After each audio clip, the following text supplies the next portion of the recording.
कवयित्री मधुस्मिता महापात्रंकर कविता मलिन पड़िनी एबे। चलतु शुणिबा कविताटी मलिन पड़िनी एबे।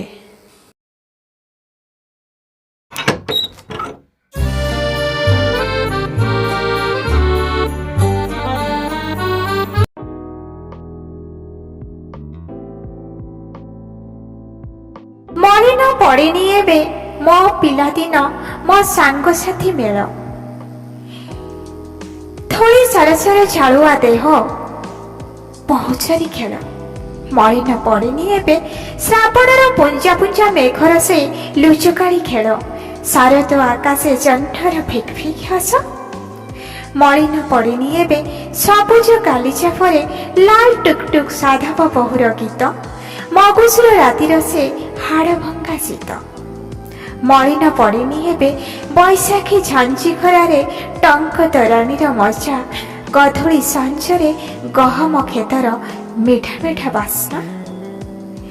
मलिन पड़िनी एबे झिंकारीर झी झी सुरे चाषी भाईर दांत निकुटा हस खेत भरा सरिषा फुलर मह मह बास।